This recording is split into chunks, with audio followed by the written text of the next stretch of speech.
সংসদীয় একটা স্বৈরতন্ত্র দেখতে পাচ্ছি সরকারের পক্ষ থেকে। মাননীয় স্পিকার তিনি কিন্তু আমরা আজকে দেখলাম যে ইনি একটু পক্ষপাতিত্ব করলেন এবং বিরোধী দলের সাথে বৈষম্য করলেন।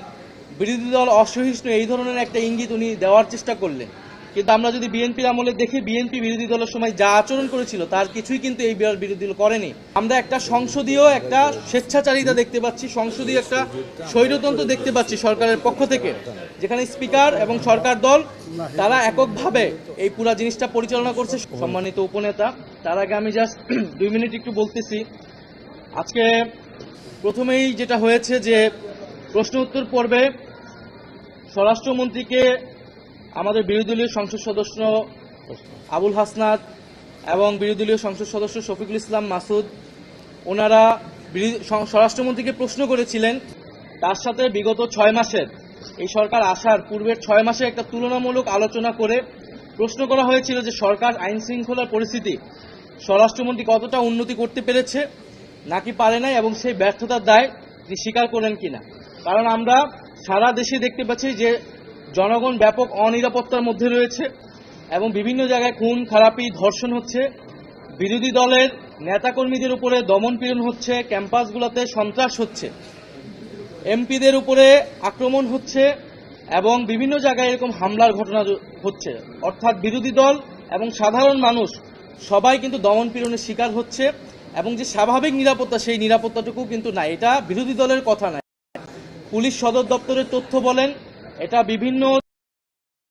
বিভিন্ন প্রতিষ্ঠানের যে ডেটাগুলো এসেছে সেই ডেটাগুলো দিয়ে কিন্তু আমরা দেখতে পাচ্ছি 180 দিনের যে আইন শৃঙ্খলা, সেই আইন শৃঙ্খলার চিত্র। কিন্তু আমরা যখন সেই প্রশ্নটা করেছি, বিরোধী দলের সংসদ সদস্যদেরকে কিন্তু কটূক্তি করেছেন স্বরাষ্ট্রমন্ত্রী, এবং সেটার কিন্তু আমরা তখন তাৎক্ষণিক প্রতিবাদ জানিয়েছি এবং সেই শব্দ এক্সপাঞ্জ করার কথা বলেছি।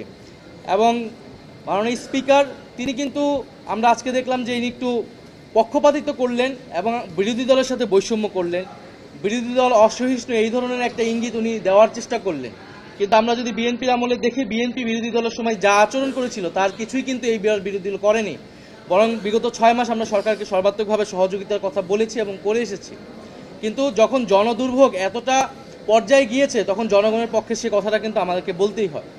দ্বিতীয়ত, আমাদের যেই আজকে আইন সংক্রান্ত যে বিষয়টা এসেছে, জাতীয় মানবাধিকার কমিশন বিল এবং গুম প্রতিরোধ এবং প্রতিকার বিল সহ আরেকটি বিল, 3টি বিল আজকে উত্থাপনের জন্য আনা হয়েছিল।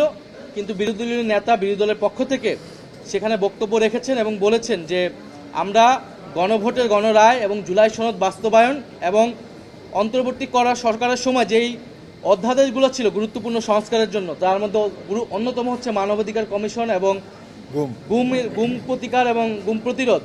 ফলে সেগুলাই যে বিচ্ছিন্নভাবে তারা আনছে সেটার আমরা পক্ষপাতিত্ব নই, বরং সেগুলো একেবারে একসাথে, কারণ সেগুলো যখন ল্যাপস করা হয়েছিল তখনই আমরা প্রতিবাদ জানিয়েছিলাম এবং তখন বিশেষ কমিটিতে বলা হয়েছিল যে সেগুলো আলোচনা করতে দেওয়া হবে, তখনও সেগুলো আলোচনা করতে দেওয়া হয়নি। এখন সেগুলো বিচ্ছিন্নভাবে আনা হচ্ছে এবং পাশ করিয়ে নিজেদের মতো করে তারা আনছে এবং পাশ করিয়ে নিয়ে যাচ্ছে। ফলে সেটার প্রতিবাদ স্বরূপ আমরা একটা সংসদীয় একটা স্বেচ্ছাচারিতা দেখতে পাচ্ছি, সংসদীয় একটা স্বৈরতন্ত্র দেখতে পাচ্ছি সরকারের পক্ষ থেকে, যেখানে স্পিকার এবং সরকার দল তারা এককভাবে এই পুরা জিনিসটা পরিচালনা করছে সংসদ। ফলে সেটার প্রতিবাদ স্বরূপ আমরা বের হয়ে এসেছি এবং আমরা দাবি জানিয়েছি যে সংবিধান সংস্কার পরিষদ অবিলম্বে গঠন করতে হবে এবং তার মাধ্যমেই সংবিধান সংস্কার যেই দাবিগুলো ছিল, গণভোটের গণরায় বাস্তবায়ন করতে হবে এবং গুরুত্বপূর্ণ যে অধ্যাদেশগুলো বাতিল করা হয়েছে সেগুলা পূরণ করতে হবে।